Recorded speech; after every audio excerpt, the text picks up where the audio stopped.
patisserie. I kept my eyes on the road with quick glances right and left as I was looking for a patisserie called Zane's on Queen Street. Fire engines screamed in the distance, so I pulled into a space at the side of the road to allow them to pass. I was just about to pull out into the road again when I looked to my right, and where was I? Right outside Zane's, the patisserie. It had been a very rough 3 weeks prior to this particular day, as 3 people who I'd known for decades had died. 3 people in 3 weeks. The first was a colleague of mine who I'd met in 1998, when I first joined the Toronto Symphony Orchestra Volunteer Committee, and this lady was considerably younger than me. The next funeral was for a very close friend of mine who I'd met when I first arrived in Canada in 1980. We became bridge partners and we shared the same piano teacher. She was about 10 years older than me, and she was my best audience. She always used to say, "Diz, you're something else." She didn't tell me what else, but I somehow felt it was a term of endearment. She thought I was very funny, and when I used to read her a vignette or a poem or a story that I'd written, she'd laugh hilariously, wiping tears of laughter from her eyes.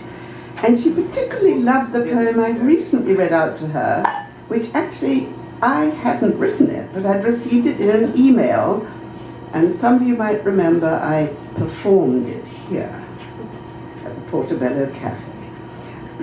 I hesitantly told her that it was a bit risque, and it was based on the recent books 50 Shades of Grey. Before I could begin to tell her what the books were about, she said, "I read all 3, didn't learn very much." Now this lady was in her 90s. Jeez.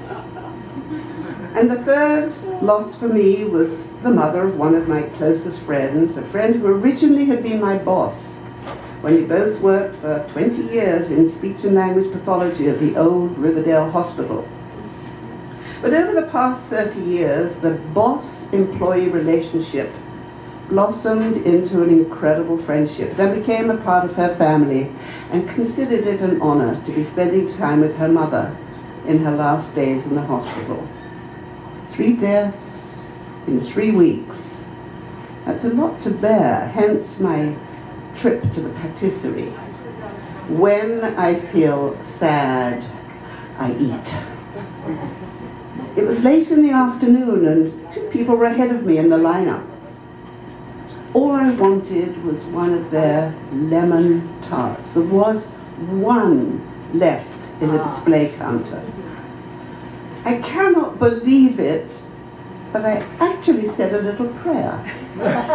Please, please, the 2 ladies in front of me, don't pick that lemon tart.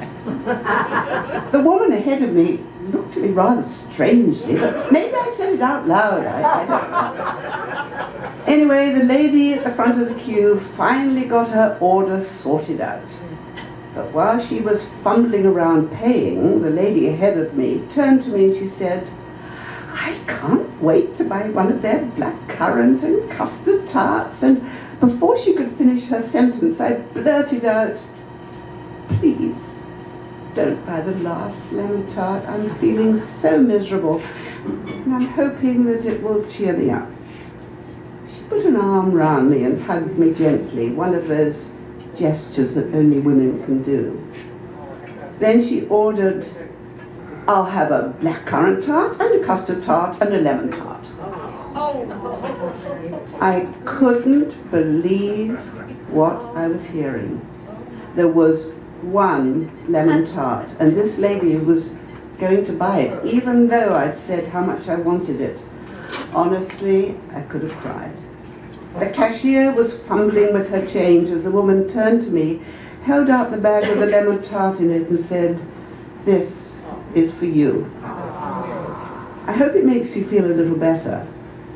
A stranger, a loving gesture, we exchanged names, and she left the store.